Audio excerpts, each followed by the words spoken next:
Halo semuanya, perkenalkan saya Andre Agung dari kelompok 5. Pada kesempatan ini kami yaitu kelompok 5 akan memaparkan materi kami yang berjudul perpajakan sebagai upaya mewujudkan telos negara di masa pandemi COVID-19.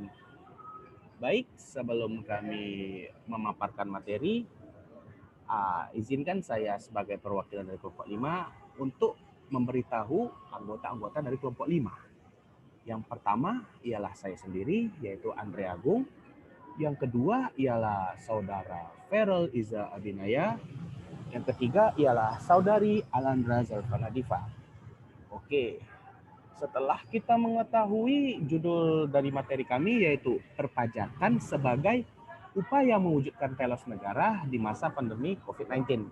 Jadi yang harus kita ketahui ialah apa sih itu pajak, ya kan? Jadi pajak itu merupakan suatu sumber pendapatan negara gitu. Kenapa sih dikatakan pajak itu sebagai sumber pendapatan negara? Karena sumber pendapatan negara itu selain dari sumber daya alamnya, yaitu sumber daya manusianya gitu. Tidak lain dan tidak bukan sumber daya manusia itu ya pajak gitu. Jadi eh, dapat kita ketahui bahwa pajak itu merupakan suatu sumber pendapatan negara yang sangat penting. Nah, udah paham ya rekan-rekan sekalian? Nah, jadi apa sih fungsi dari pajak itu? Nah, jadi fungsi pajak itu sebagai pembangunan nasional dan pada saat ini berlangsung secara terus-menerus dan berkesinambungan guna meningkatkan kesejahteraan bersama. Jadi pada hakikatnya yang menjadi subjek dari pajak itu sendiri ialah warga negara itu sendiri, yang mana mempunyai kewajiban untuk menyerahkan sebagian hartanya untuk negara yang melalui badan ataupun otoritas yang diberi wewenang terhadap negara untuk mengelola pajak dari penduduknya. Jadi pajak itu merupakan pungutan wajib yang biasanya berupa uang, dan uang tersebut dibayar oleh penduduk sebagai sumbangan wajib kepada negara atau pemerintah, sehingga pajak tersebut merupakan penghubung dengan pendapatan pemilik harga beli barang dan sebagainya gitu. Dan di dalam hukum terdapat pula pasal yaitu Undang-Undang Nomor 16 Tahun 2009 juga dijelaskan bahwa pajak itu merupakan kontribusi wajib kepada negara yang terutang oleh orang pribadi atau badan yang bersifat memaksa. Ingat ya, memaksa dan berdasarkan undang-undang dengan tidak mendapat timbal balik secara langsung dan digunakan untuk keperluan negara bagi sebesar-besarnya kemakmuran rakyat. Jadi jelas bahwa pajak itu merupakan iuran yang dibayarkan oleh rakyat kepada negara yang kemudian masuk ke dalam uang kas negara yang melaksanakan pada undang-undang. Jadi sebenarnya pajak itu ya uang kas negara gitu. Dan fungsinya itu untuk membangun eh, pembangunan nasional gitu yang dinikmati oleh bersama. Nah, jadi pajak ini sebenarnya positif gitu.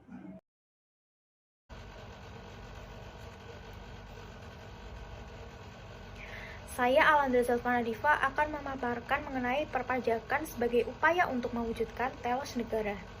Menurut Charles E. McClure, pajak adalah kewajiban finansial. Jadi, sifat yang mewajibkan karena adanya otoritas yang diberikan kepada pemerintah dan kontribusi yang dikenakan terhadap wajib pajak oleh negara atau institusi yang fungsinya setara dengan negara yang digunakan untuk membiayai berbagai macam pengeluaran publik. Jadi tujuannya adalah untuk kesejahteraan publik atau telos negara. John Locke sendiri mengatakan bahwa individu memiliki hak paling dasar yaitu kehidupan, kebebasan berpendapat, berkumpul, dan yang lainnya. Dengan demikian, negara dibentuk dan dan keberadaannya itu karena kehendak dari setiap individu yang mempunyai harapan untuk memperoleh perlindungan atas jaminan hak-hak tersebut. Pajak menurut sisi praktis yuridis juga terdapat pada ketentuan Undang-Undang Nomor 28 Tahun 2007 merupakan kontribusi wajib kepada negara yang terutang oleh orang pribadi atau badan yang bersifat memaksa berdasarkan undang-undang, dengan tidak mendapatkan imbalan secara langsung dan digunakan untuk keperluan negara bagi sebesar-besarnya kemakmuran rakyat. Selanjutnya, peran negara untuk mewujudkan kesejahteraan umum. Negara pada dasarnya dapat dipandang sebagai asosiasi manusia yang hidup untuk mengejar beberapa tujuan bersama. Negara sebagai sekumpulan individu adalah suatu komunitas yang berkehendak baik untuk mengejar tujuan bersama. Negara dalam mewujudkan kesejahteraan umum memerlukan sarana dan biaya yang diantaranya diperoleh dari pajak yang dipungut dari masyarakat. Dalam konteks negara modern, pajak merupakan suatu bentuk partisipasi dan kewajiban sukarela masyarakat dalam bernegara. Pajak pada hakikatnya mengenai hidup negara secara ekonomis. Demikian juga, pajak merupakan sumber pendapatan utama negara di samping sumber daya alam atau natural resource yang dimilikinya.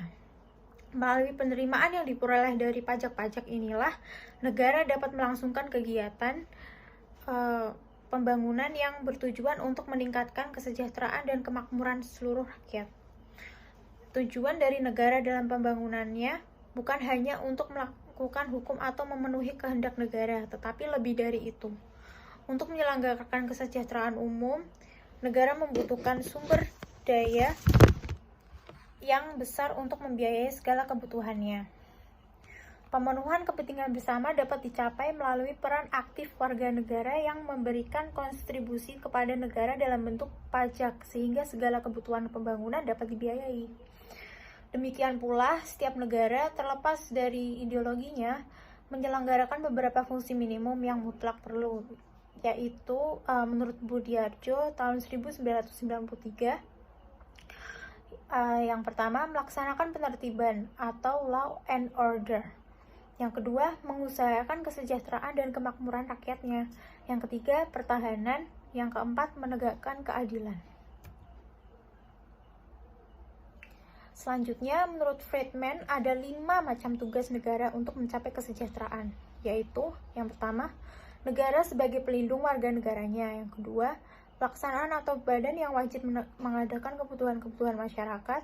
Yang ketiga, sebagai pengawas perekonomian. Keempat, sebagai hakim atau penengah atau arbitrator. Yang kelima, bertugas sebagai regulator, yaitu mengatur semua segi kehidupan warganya termasuk dalam bidang pajak. Selanjutnya akan disampaikan oleh teman saya. Terima kasih.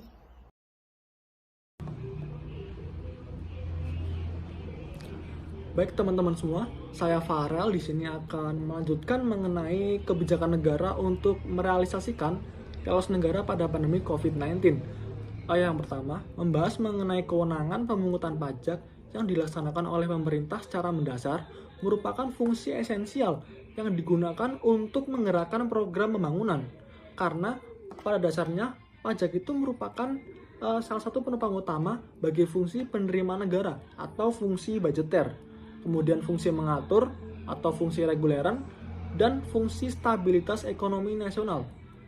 Kemudian pemerintah berdasarkan diskresi kewenangan yang diberikan oleh undang-undang dapat menetapkan kebijakan penegakan hukum yang harus berdasarkan dengan fleksibilitas yang berbasis pada kepentingan umum dan keadilan. Sehingga atas permasalahan COVID ini kemudian ditetapkan Perpu nomor 1 tahun 2020 yang menjadi UU nomor 2 tahun 2020 oleh DPR, yang merupakan landasan hukum bagi pemerintah untuk memperoleh otoritas dalam pengelolaan dan penggunaan APBN dengan perubahan lokasi yang anggaran yang diprioritaskan untuk bidang kesehatan, penyelamatan fiskal, dan ekonomi nasional akibat pandemi COVID-19 ini. Kemudian, pemerintah juga mengeluarkan kebijakan di bidang perpajakan dalam upaya untuk mewujudkan telos negara pada masa pandemi, serta bertujuan untuk menangani pandemi COVID-19 dan menjaga perekonomian nasional. Di antaranya melalui Kementerian Keuangan Republik Indonesia, seperti yang pertama, Peraturan Menteri Keuangan Nomor 23, yang kedua Peraturan Menteri Keuangan Nomor 19, yang ketiga Peraturan Menteri Keuangan Nomor 28, yang keempat Peraturan Menteri Keuangan Nomor 34, yang kelima Peraturan Menteri Keuangan Nomor 44, dan berbagai bauran kebijakan pemerintah yang bertujuan untuk optimalisasi untuk menangani pandemi COVID-19 serta menjaga kesinambungan perekonomian. Pada akhirnya kita sampai pada kesimpulan, jadi memang pajak ini dapat disimpulkan bahwa pungutan wajib yang dikenakan oleh negara sebagai otoritas atau lembaga yang memiliki kewenangan dalam mengelola pungutan tersebut yang nantinya akan digunakan untuk membiayai pengeluaran oleh negara yang bersifat publik dengan tujuan untuk mencapai telos negara. Baik, sekian presentasi dari kami. Wassalamualaikum warahmatullahi wabarakatuh.